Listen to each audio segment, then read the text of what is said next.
Happy New Year, everybody! We're well into 2019, so I thought that I'd take a moment to kind of reflect on the year gone by. 2018, I think I can definitively say was a good year, although there were aspects of it being one of the most stressful years yet. 2018 was an important year in my life, and I think that there is something to be said for juggling the moments that I was really looking forward to with the moments that absolutely could not go wrong. The moments that would shape my next year, this year. Perhaps the biggest contributing factor to why I say that is that November marks the very last exam of all time of my degree. And there were a number of little factors that kind of went into that meant that it 100% had to be my final semester. It's been a long journey to get here, and for it to make a little bit of sense, I'll kind of need to go back a bit. Like, way back. I first started attending my university back in 2014 when I was doing a program called the Tertiary Foundation Certificate. And although it was kind of a level below undergrad, it was stressed that we were 100% in all elements a student of the university. TFC was mostly aimed at giving people who hadn't completed their secondary school another chance at kind of education with an undergrad setting, but it was also perfect for homeschoolers. TFC wasn't a walk in the park, but I got good grades and I left with a massive confidence boost. Now, previous to TFC, I hadn't really known what I wanted to do at university. All I knew for certain was that I wanted to go to university. I considered creative writing, but I didn't consider my writing skills to kind of be honed enough for academia, and I'd heard a lot of stories about people who'd done a degree in creative writing and then they'd spent quite a while after that having to unlearn specific skills that they'd learned there in order to develop their own style when they were writing. Although academic writing has its own place, it just didn't seem right for me at this particular point in time. I considered music, but I just couldn't see myself making a life out of it. For a time I thought I would do history, and I have done 4 history papers. But although I love the subject, that didn't seem quite right either. TFC awakened a memory of 12-year-old me looking at a game that my uncle had worked on and watching him solder something together and just thinking, wow, that looks so cool, I want to be an engineer like him. And I suddenly realised I could. I couldn't apply directly into engineering, so I applied through science for the alternative pathway. I never meant to do computer science, but I took Computer Science 101, which I don't think is a paper at the university anymore because they've changed literally everything.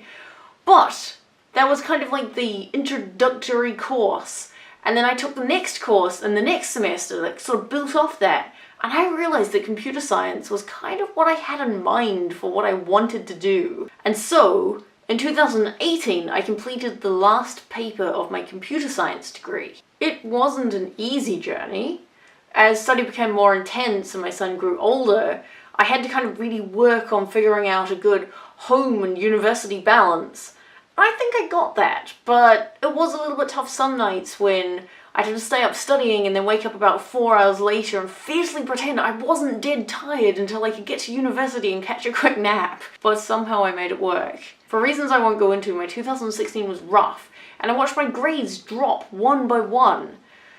I did seriously consider taking a gap year, but then by the end of the year I was back up on my feet and things were looking good again. By the time 2018 rolled around, I only had 7 more papers to complete, but that put the pressure on. Especially given that for my final semester, my final 3 papers, I was sick during the first exam. Well, during all the exams, but I was mostly sick during the first one. And preliminary marks for that one were showing back as being 6 marks off passable while I waited for my concession. In fact, I don't actually know what's happening with my concession because I haven't heard back with that. And I've queried a couple of times, and the first time they were like, don't worry about it, just wait until December, but now it's the new year, I'm like... But I was given another kind of pass, and with that pass, a huge weight was lifted off my shoulders, I could finally relax, I was done. I might still be able to get a better mark by getting that concession in once they finish with that. I'm not sure what's happening. But this has been a massive journey for me, and to be done feels crazy. Like, what do I do? At the same time as all this, my son started his first year of school, And being homeschooled, this was completely new territory for me, and I was on a very steep learning curve at the same time. But he quickly made friends, and he enjoyed reading, counting, and all those sort of academic things. However, it quickly became apparent that the teaching style of the teacher wasn't the best fit for him. She tended to use volume to control the class, and he'd often come home kind of talking about how his teacher was always angry all the time. Taking my son out of that school was a really hard decision because I had no personal experience to go by. I wasn't too sure if it would be fine if I just left it for a bit, or if I should just hold out until the end of term when he got a new teacher, if it would be fine then, or quite what I could do or what I should do. And I wanted to do whatever was going to be best for him. And eventually I took him out of the school, and it was the right decision. He's loving his new school more than ever, and seeing the difference a teacher makes is really incredible and definitely something that I'm going to remember for the future. The principal at my son's school was the kind of guy who could walk past the classrooms and all the students inside would get up and they'd be jumping with joy and cheering just to see his face. And he was the kind of person who'd just make everybody feel really happy and calm and really willing to do the right thing when he was around.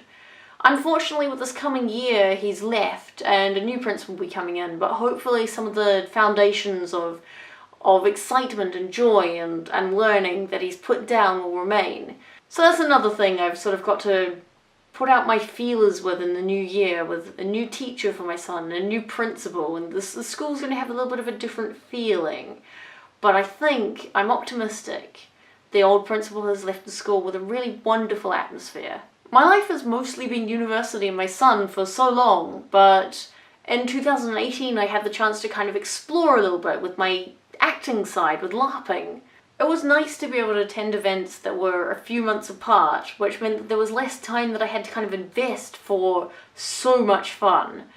And meet new people and get the chance to really stretch my screaming creative muscles that had just been crying to be let free for so long. I found a wonderful community of actors and creators who all share a love of storytelling, and it was really nice to be able to explore that a little bit more after my taste in 2017. In many ways, 2018 was all about finishing things and nurturing new elements of my life so that I'd be able to explore them fully and enjoy them in 2019. I have a lot of new and exciting things happening this year that I won't go into right now, but it feels like I'm entering a new chapter of my life that 2018 set me up for perfectly. I don't really have resolutions for this year, but I do have a couple of goals that I'd like to achieve. The first and most pressing is finding a job.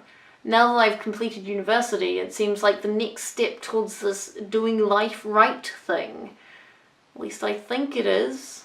The second is committing a plot for the novel that I paused during university to paper.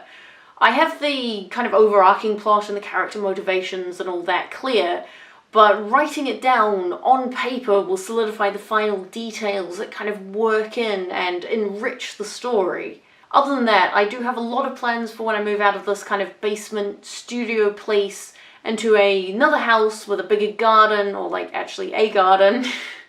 But I thought I'd focus on the main goals, the ones that needed the extra attention right now, and maybe later on in the year when it feels right, I can update my list. 2018 closed with what felt like an especially festive Christmas.